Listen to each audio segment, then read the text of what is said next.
En este video abordaremos el contexto en el que surgen las runas.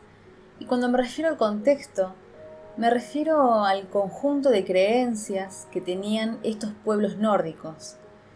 Pueblos de los cuales supuestamente se originaron estos símbolos. Pueblos que habitaban los territorios que hoy conforman los países de Noruega, Suecia, Dinamarca, Finlandia e Islandia. Por un lado tenemos la cosmovisión nórdica. La cosmovisión nórdica y la importancia de un fresno sagrado llamado Yggdrasil.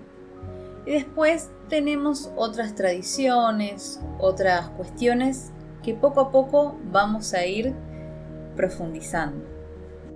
En la cosmovisión nórdica, como ya dije, encontramos un árbol llamado Yggdrasil o fresno del universo. Este árbol se encuentra conformado por 9 reinos. En sus raíces encontramos el Niflheim.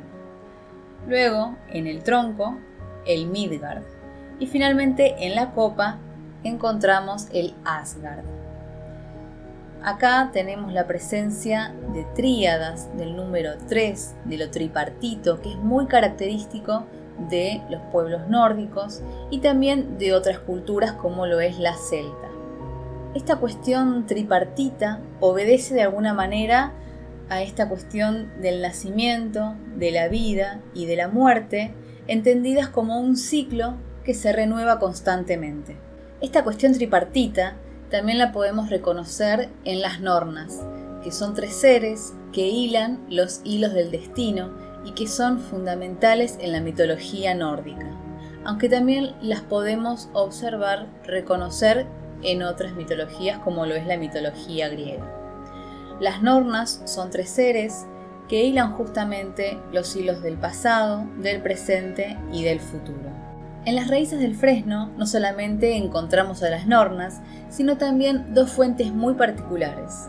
La fuente de Mimir, que era una fuente de conocimiento y de sabiduría, de la cual ya vamos a hablar más adelante, y por otro lado, la fuente de Bergelmir, que era una fuente de aguas heladas. Habíamos dicho que en el tronco del Yggdrasil se encuentra un reino llamado Midgard, que es el reino de los humanos, mientras que en la copa del árbol encontramos el Asgard, que es el reino de los dioses. La pregunta es, ¿cómo se unen estos 2 reinos? Bueno, se unen a través de un puente llamado Bifrost y que se caracteriza por ser un arco iris.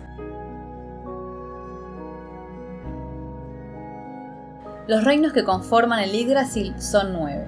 Tenemos a Helheim, que es el reino de los muertos, a Svartalfaheim, que es el reino de los elfos oscuros, a Niflheim, que es el reino de las nieblas y el terror, Jotunheim, reino de los gigantes, Midgard, reino de los humanos, Vanaheim, reino de los Vanir, que es el segundo grupo de dioses del panteón nórdico. Luego tenemos a Alfheim, reino de los elfos de la luz, Asgard, reino de los Aesir. También tenemos aquí dioses, siendo Odín el dios principal. Y finalmente Muspelheim, que es el mundo primordial de fuego.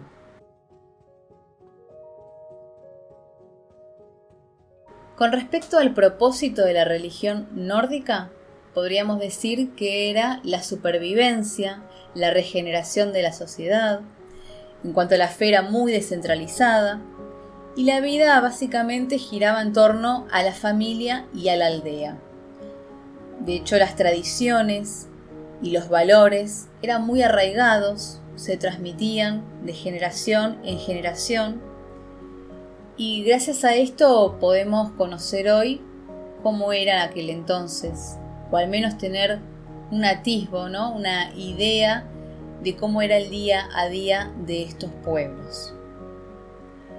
Después, en cuanto a la adoración a los dioses, se realizaba tanto en el hogar como en algún claro en el bosque, cualquier sitio que se considerase sagrado. Directamente no había grandes templos, o no era necesario, mejor dicho, depender de un templo para honrar a un dios. Ya en sí misma la naturaleza era el templo. Habíamos dicho que lo tripartito es fundamental. Tenemos un ciclo de nacimiento, de vida y de muerte que se repite. Entonces, podría decirse también, agregarse a esto, que los nórdicos estaban tan seguros de la muerte como de la posibilidad de una vida en otro reino. Y ahí radica la importancia de esta cosmovisión, de este árbol del universo.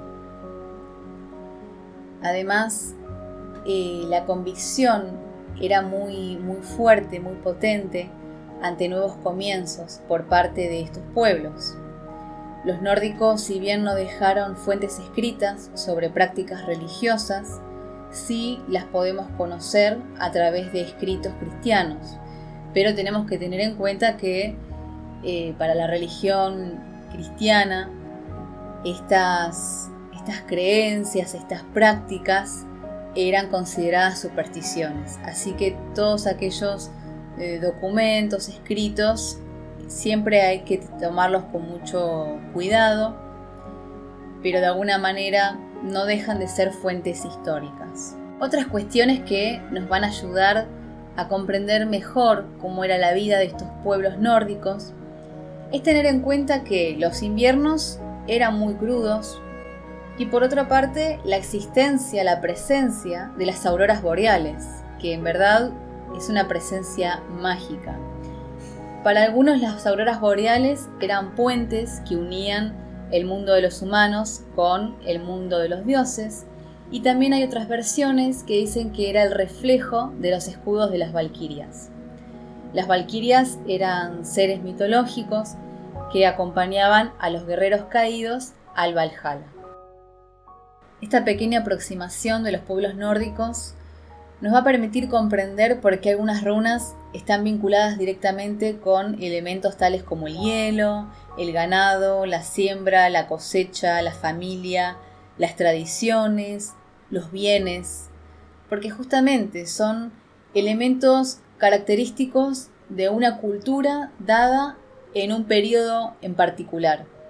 Y el desafío es, al momento de emplear en este presente las runas, ver cómo trasladar de una manera aproximada esas interpretaciones, esos misterios a este hoy y a nuestras necesidades, a nuestras inquietudes y a nuestras preguntas. Y eso solamente se puede lograr a través de la curiosidad, del asombro, de la responsabilidad y del honrar este legado que perdura y espero que perdure.